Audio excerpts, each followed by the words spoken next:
Somewhere out on the water ahead of us there is a bird that should not exist. The trumpeter swan, the largest waterfowl in North America, was shot out of Minnesota by the 1880s. Not reduced, gone. And then in the 1960s, a single pair was carried here in a crate, released onto these lakes and asked to start again. Everything you are about to walk through is the story of that second chance.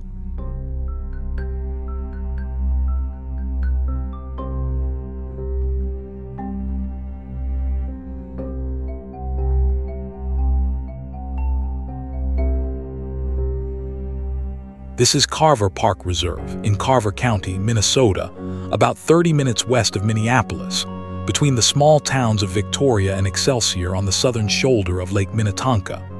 It covers roughly 3,700 acres of restored prairie, wetland, hardwood forest, and open water, with 3 lakes inside its boundary. It is managed by Three Rivers Park District, and it holds the Lowry Nature Center, the Grimm Farm, and the King Waterbird Sanctuary.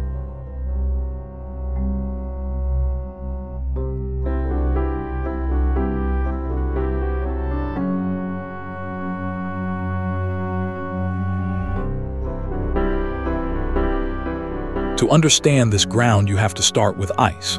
During the last glaciation, a great tongue of ice called the Des Moines Lobe pushed down out of the northwest, and from it a side branch, the Grantsburg sublobe, swung northeast across what is now the Twin Cities. It arrived roughly 16,000 years ago. It was hundreds of feet thick. It carried ground-up rock from half a continent, and it rewrote everything underneath it.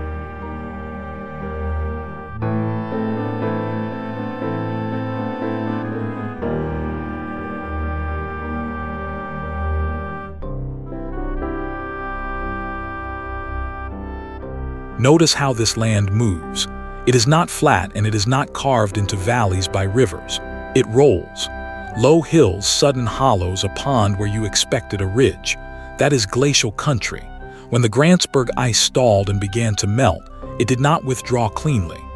Huge blocks broke off, were buried in sand and gravel, and sat there melting slowly under their own blanket of debris.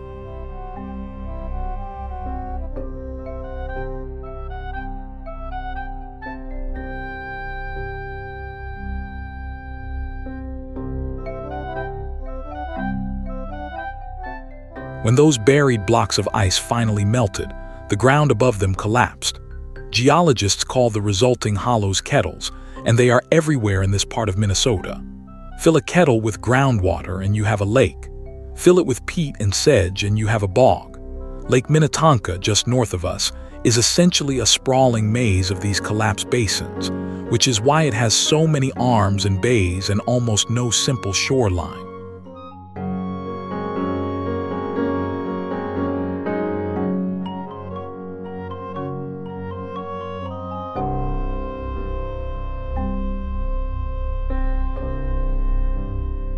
After the ice, tundra, then spruce. Then, as the climate warmed, something remarkable happened right here. A dense island of hardwood forest established itself in the middle of a continent that was otherwise turning to prairie. Sugar maple, basswood, elm, red oak, ironwood. Shade-tolerant trees that grow up under their own parents. A forest so thick and so continuous that the French traders who came through it later gave it a name.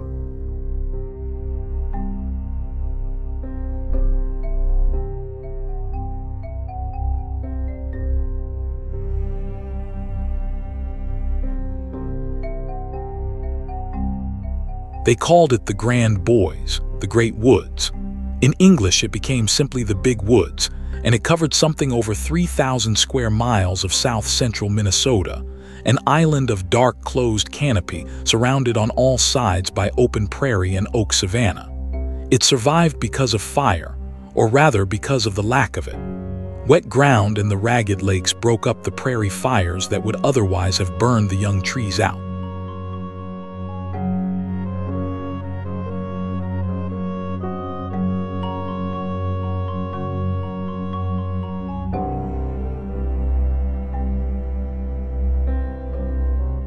We are standing near the western edge of that woodland island. Walk out of the trees here and the country opens fast into grass. That boundary, forest against prairie, was never a line on a map. It moved. It shifted with rainfall, with wind, with fire over centuries. And because it moved, this was some of the richest habitat in the interior of the continent, a place where two whole worlds overlapped and everything that lived in either one could be found.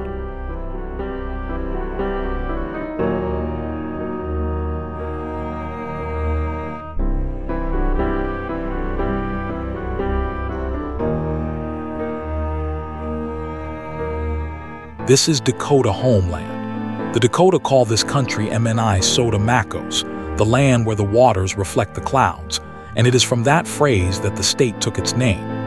The band whose territory included these lakes were the Mdewakanton, whose name refers to the sacred lake, and who lived through the Minnesota and Mississippi River valleys. They are here now. Dakota communities remain in Minnesota today, and this is still, in every sense that matters, their country.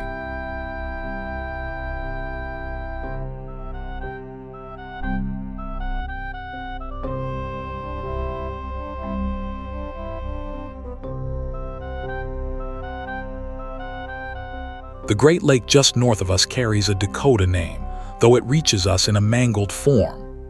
Minnetonka comes from a Dakota phrase meaning, roughly, that the water they speak of is large. It was applied to the lake by the territorial governor Alexander Ramsey in 1852. The name survived.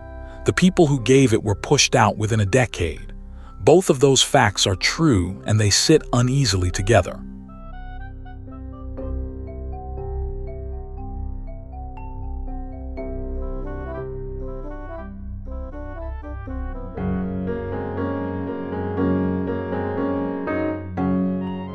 Life in the big woods followed the year.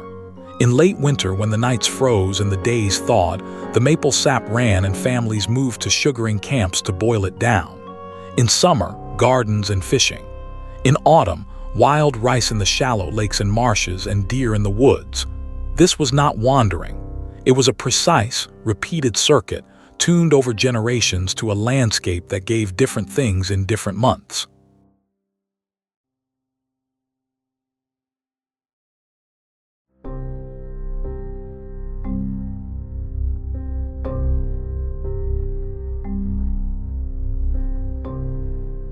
The county we are standing in is named for a man who barely touched it. Jonathan Carver was a New England-born traveler who in 1766 pushed up the Mississippi and spent the winter among the Dakota on the Minnesota River. He wrote a book about it, Travels Through the Interior Parts of North America, published in 1778, and it became one of the great bestsellers of its age, translated across Europe.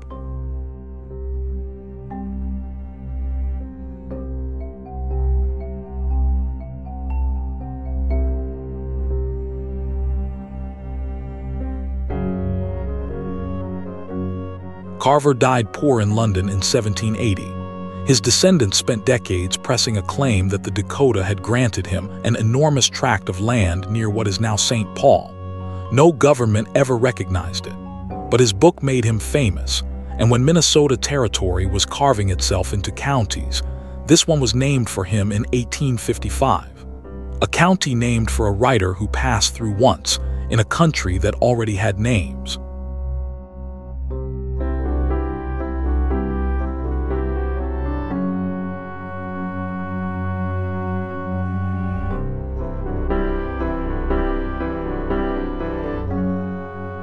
The land changed hands in the summer of 1851. At Traverse des Sioux in July, and at Mendota in August, United States negotiators, including Alexander Ramsey, secured treaties from the Dakota bands. Together, they ceded roughly 24 million acres across what is now southern Minnesota and beyond, in exchange for money that was largely diverted to traders' debts, and for a narrow reservation strip along the Minnesota River. Within a decade, more than 100,000 settlers arrived.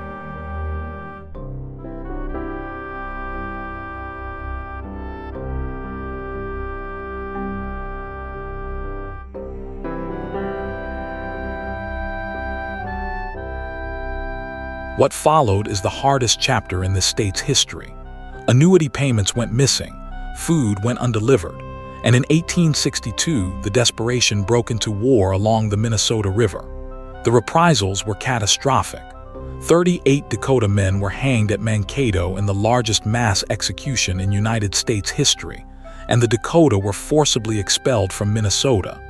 The land we are walking on was opened, in the plainest terms, by that removal.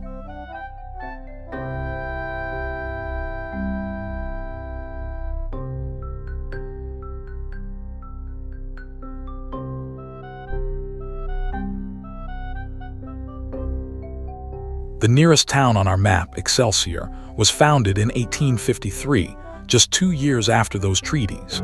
A tailor from upstate New York named George Bertram gathered a group he called the Excelsior Pioneer Association and laid out a village on the south shore of Lake Minnetonka. It was the first village on the lake. The name may come from a Longfellow poem or from the New York State motto. Either way, it means ever upward.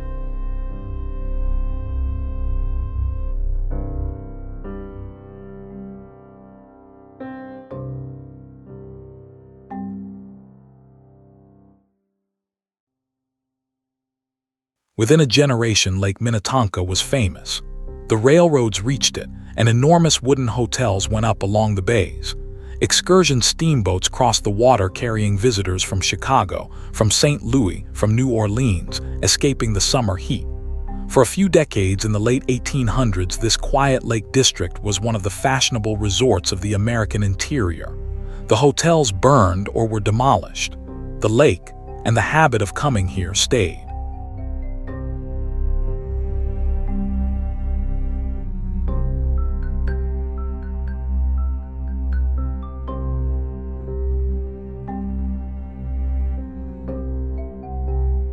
Away from the hotels, the real work was clearing. The big woods was cut, burned, grubbed out and turned under. Elm and maple and basswood came down for timber, for fuel, for fields. Of that 3,000 square mile forest, only a small fraction survives, and almost all of what remains sits inside parks and preserves like this one. The trees around us are not the original woods. They are what the woods managed to become again.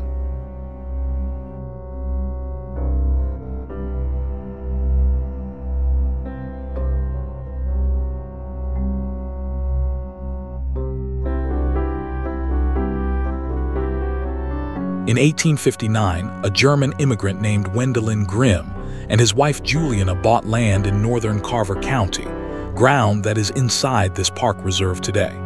Among their possessions was a small wooden box of seed for what they called Klee, everlasting clover. It was alfalfa, a forage crop from the mild hills of southern Germany. They planted it. That first Minnesota winter did to it exactly what you would expect.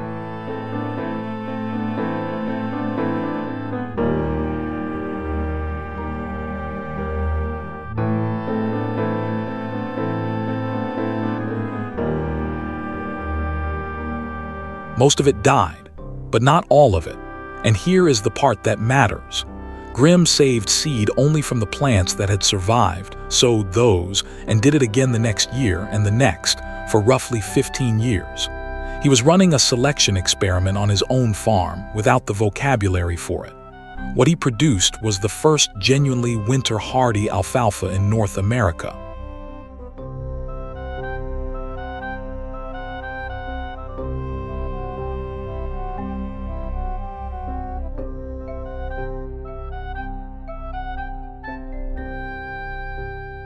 Grimm alfalfa changed agriculture across the northern United States. Alfalfa that survives a Minnesota winter means high-protein hay, and high-protein hay means dairy cattle can be fed through the cold months. By 1890, Carver County had more than 1,000 acres of it. Grimm's farmstead is preserved inside this park and listed on the National Register of Historic Places. A box of seed carried across an ocean helped build the American dairy belt.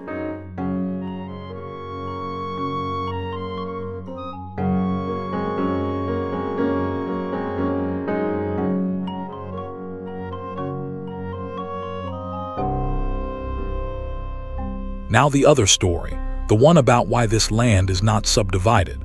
As early as 1901, people were arguing for a park system in the countryside outside Minneapolis. It took half a century. In 1955, the Minnesota legislature finally passed the enabling law, and in 1957, the Hennepin County Park Reserve District was created. Today it is called Three Rivers Park District, and it holds tens of thousands of acres.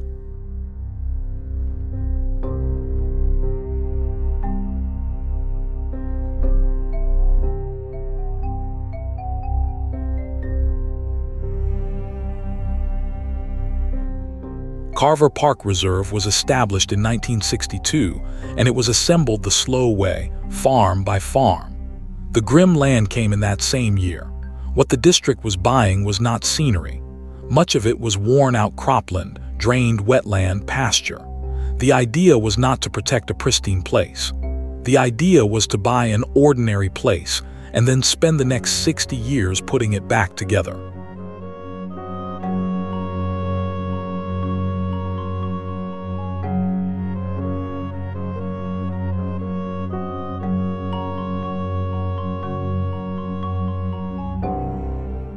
That is what the words Park Reserve actually mean here, and it is unusual.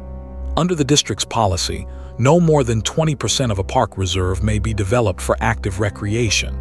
At least 80% must be restored to and kept in a natural state.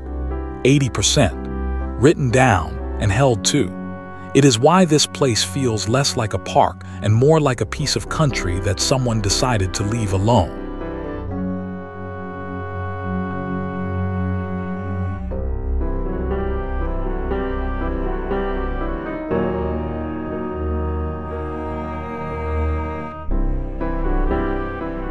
In January of 1967, a retired banker named Goodrich Lowry stood in front of a room of Twin Cities community leaders with an idea. Lowry had left Northwest Bancorporation, joined the board of the National Audubon Society, and become convinced that children needed somewhere to actually meet the natural world.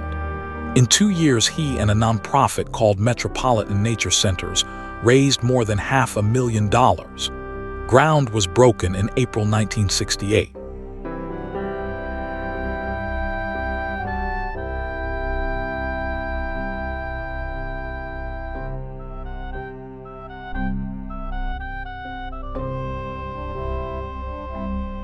It opened in June of 1969, right here in the middle of Carver Park Reserve. Log and concrete, low and prairie style, designed by the architect Richard Voschka. It was the first public nature center built in the Twin Cities and among the very first in Minnesota. The Park District took over its operation in 1971, and in September of 1974 they renamed it for the man who imagined it, Lowry Nature Center.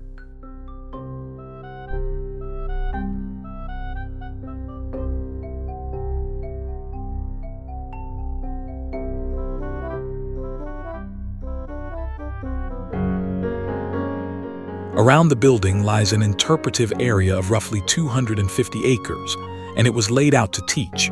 Tamarack bog, cattail marsh, hardwood forest, open water, prairie, all within walking distance of a school bus. More than 1,700 feet of floating boardwalk carry you out over ground you could not otherwise stand on. Generations of Minnesota children have had their first honest encounter with a swamp on these planks.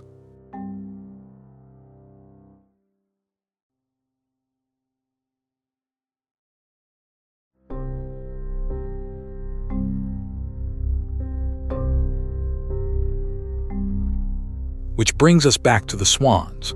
The trumpeter swan is a bird of extraordinary scale, a wingspan of well over 7 feet, a call like a low brass horn. It nested across this region, and it was killed out of it.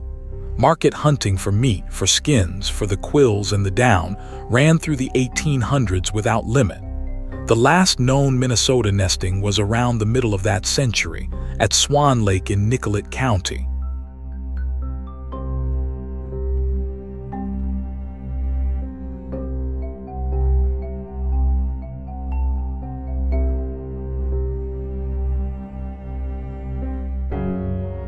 By the 1880s, there were no trumpeter swans left in Minnesota at all. 8 decades passed. Then, in the mid-1960s, a commissioner of the Hennepin County Park Reserve District named Fred King pushed the district into an audacious idea. One of the last surviving flocks in the lower 48 lived at Red Rock Lakes in Montana. A single adult pair was obtained from that refuge and released onto the lakes of Carver Park Reserve.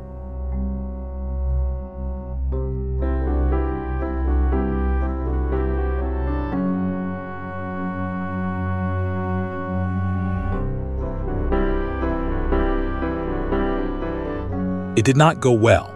Over the following years, about 40 more young swans came east from Red Rock Lakes, and the flock lost ground almost as fast as it gained it. Birds were shot. Birds died of disease and injury. Some were simply stolen. By 1973, the whole effort was down to 13 swans. The district changed course and turned to careful captive breeding, rebuilding the flock bird by bird before trying again.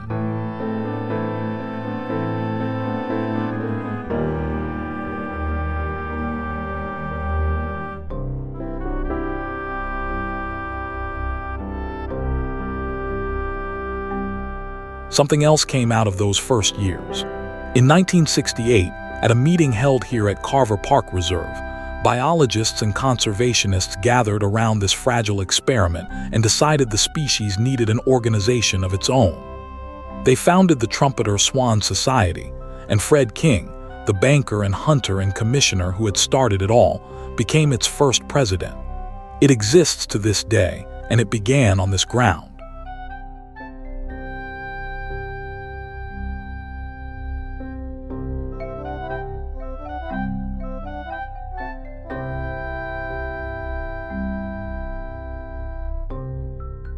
The patience paid.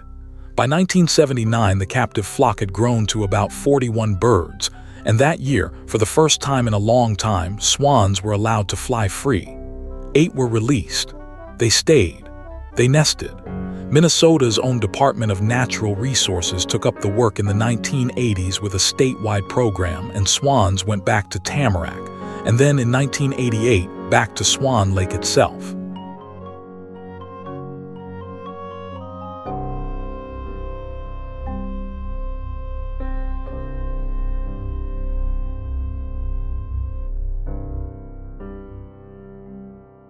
Today, Minnesota holds one of the largest trumpeter swan populations in North America, counted in the tens of thousands. In 2010, the Park District sent its last 4 captive swans away, to Iowa, because it no longer needed them. Free-flying trumpeters had filled every available territory in every park reserve in the district. If you see a great white bird on the water here today, it is wild, and it is descended from that experiment.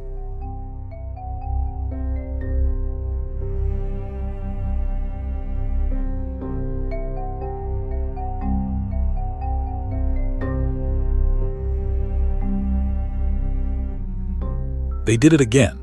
In 1984, 6 young ospreys were taken from nests in northern Minnesota and raised in hack boxes right here at Carver Park Reserve, cages set high on poles to imitate a nest. In 1980, a pair nested in Carver, the first osprey nest in the Twin Cities metro in more than 75 years. Today, there are around 100 active osprey nests across the metro.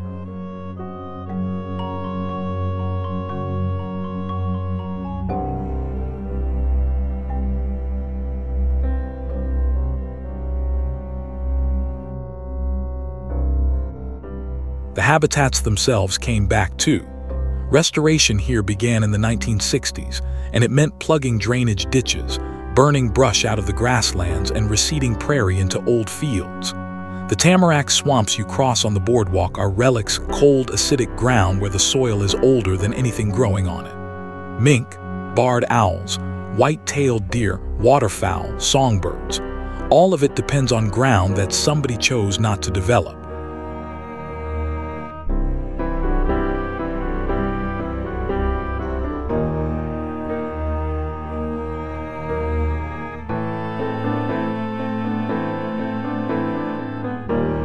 So walk out of here slowly. Almost nothing in this park is accidental. The prairie was sown. The wetland was undrained. The forest is second growth on land that was cleared and farmed. The swans were carried in from Montana in a crate and nearly lost. The great white bird on the lake and the boardwalk under your feet and the 80% rule that protects both are all the same act, repeated for 60 years.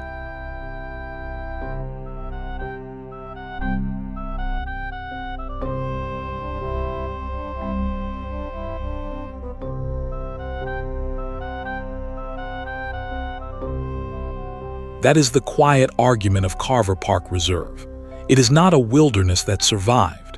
It is a place that was taken from the Dakota, cut down, drained, farmed, and then, by a handful of stubborn people with a banker's fundraising and a commissioner's crate of swans, deliberately put back. Restoration is not nostalgia. It is work. And the proof of it is out there on the water calling like a horn.